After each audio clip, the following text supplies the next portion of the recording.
Hello and welcome back to Krish Wanderlust.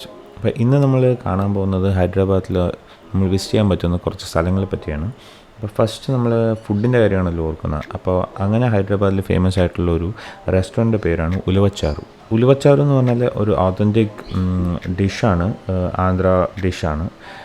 അപ്പോൾ അതെന്ന് പറഞ്ഞാൽ നമ്മൾ പയറൊക്കെ വെച്ചുണ്ടാക്കുന്ന ഒരു തരം കറിയാണ്. അപ്പോൾ അത് ബേസ് ചെയ്തിട്ട് ആ ഒരു പഴയ ട്രഡീഷൻ കൊണ്ടുവരുന്ന രീതിയിൽ അവർ സെറ്റ് ചെയ്ത ഒരു റെസ്റ്റോറൻ്റാണ് ഈ ഉലവച്ചാറു. ഈ ഉലവച്ചാറു റെസ്റ്റോറൻറ്റ് ഭയങ്കര ഫേമസ് ആണുള്ള റീസൺ ഉണ്ട്. ഇത് തെലുഗുവിലെ ഒരു ഫേമസ് ഡയറക്ടർ സുരേന്ദർ റെഡ്ഡി എന്ന് പറയുന്ന ആളുടെ ഉടമസ്ഥതയിലുള്ളൊരു റെസ്റ്റോറൻ്റാണിത്. ഇത് പുള്ളി ടേക്ക് ഓവർ ചെയ്ത റെസ്റ്റോറൻ്റാണ്, ഒരു ഫേമസ് ചെയിനിനെ ഇനോഗ്രേഷനൊക്കെ ചെയ്ത് ഫേമസ് തെലുഗു ആക്ടറായിട്ടുള്ള രാംചരൻ ഒക്കെയാണ്.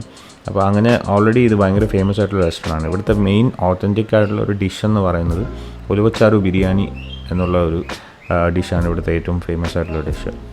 പിന്നെ അതുപോലെ തന്നെ അവർ പഴയ ട്രഡീഷണലി ഉള്ള കുറേ സാധനങ്ങൾ കൊണ്ടുവരാൻ ശ്രമിച്ചിട്ടുണ്ട്. ആംബിയൻസ് ആണെങ്കിലും ശരി, പിന്നെ ഡിഷസ് ആണെങ്കിലും ശരി, മൈസൂർ പാവ്, പഴയ ഗോലി സോഡയൊക്കെ ഇവർ കൊണ്ടുവന്നിട്ടുണ്ട്. പക്ഷേ ഇതൊരു എക്സ്പെൻസീവ് ആയിട്ടുള്ളൊരു റെസ്റ്റോറൻ്റാണ്. 2 ഗോലി സോഡയ്ക്ക് അവർ ഓൾമോസ്റ്റ് ₹180 ആണ് ചാർജ് ചെയ്യുന്നത്. സോ അത്രയും എക്സ്പെൻസീവാണ്. അതുമാത്രം നമ്മളെപ്പോഴും ഓർത്തിരുന്നാൽ മതി. ഫുഡ് ആക്ച്വലി ഞങ്ങൾ പോയ സമയത്ത് ഒരുവിധം ഓക്കെ ആയിരുന്നു എന്ന് മാത്രമേ എനിക്ക് തോന്നിയുള്ളൂ. അങ്ങനൊരു വലിയ ഹൈപ്പൊന്നും പറയാനില്ല. ഹൈദരാബാദ് കുച്ചിബൗളിയിലെ ഫാബിൻ്റെ ബിൽഡിങ്ങിലാണ് ഉലവച്ചാറു റെസ്റ്റോറൻറ്റ് ഉള്ളത്. ഈ റൈറ്റ് സൈഡിൽ കാണുന്നതാണ് ശരത് ഷോപ്പിംഗ് മാൾ. ഹൈദരാബാദിലെ one of the biggest malls ആണ്. സ്ക്വയർ ഫീറ്റ് വെച്ച് നോക്കുമ്പോൾ ഇന്ത്യയിലെ തന്നെ ഏറ്റവും വലിയ മാൾസിൽ ഒന്നായിട്ടിത് വരും. നമുക്ക് അത്യാവശ്യം ടൈം സ്പെൻഡ് ചെയ്യാൻ പറ്റുന്ന ഒരു നല്ലൊരു മാളാണ് ശരത് മാൾ. ഹൈദരാബാദിൻ്റെ ഫേസ് എന്ന് തന്നെ പറയാൻ പറ്റുന്ന ഒരു സംഭവമാണ് ചാർമിനാർ. അപ്പോൾ ഞങ്ങൾ ചാർമിനാറിൽ പോയി കാണാനായിട്ട് ഒരു ശ്രമം നടത്തി നോക്കി. അതിൻ്റെ കാഴ്ചകളാണ് ഈ കാണുന്നത്. ട്രാഫിക് എന്നൊക്കെ നമ്മൾ വെറുതെ പറഞ്ഞാൽ പോരാ.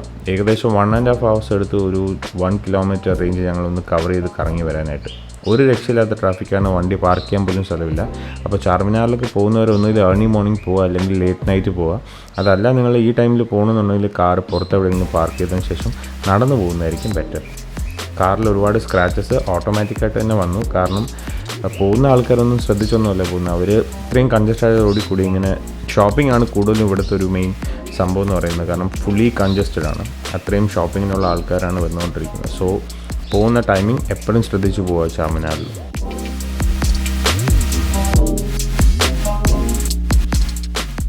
ഹൈദരാബാദിൽ മസ്റ്റായിട്ട് വിസിറ്റ് ചെയ്യുന്ന മറ്റൊരു പ്ലേസാണ് സ്വീഡിഷ് ബ്രാൻഡായ ഐക്കിയ ഹോം ഫർണിഷിംഗ് ആണ്. അതായത് വീട്ടിലത്തേക്കുള്ള പല കാര്യങ്ങളും നമുക്ക് അതിനകത്ത് തന്നെ കിട്ടും. ഫുള്ളി ഫർണിഷ് ചെയ്യാനാണെങ്കിലും ചെറിയ ചെറിയ കാര്യങ്ങളാണെങ്കിലും ഐക്കിയ ഒരു മസ്റ്റ് വിസിറ്റ് പ്ലേസാണ്.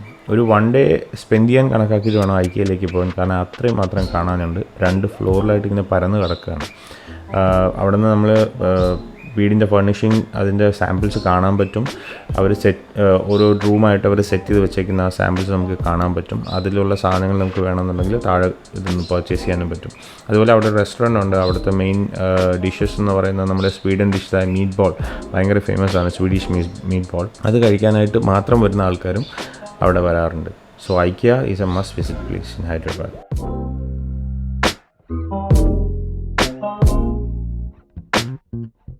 ഇത് ജസ്റ്റ് ഒരു ഷോർട്ട് വീഡിയോ ആണ്. അടുത്ത രാമോജി റാവു ഫിലിം സിറ്റിയുടെ ഒരു വീഡിയോ ആയിട്ട് ഞാൻ വീണ്ടും വരുന്നതായിരിക്കും. സോ സബ്സ്ക്രൈബ് ചെയ്യാത്തവർ ചാനൽ എത്രയും പെട്ടെന്ന് സബ്സ്ക്രൈബ് ചെയ്യുക.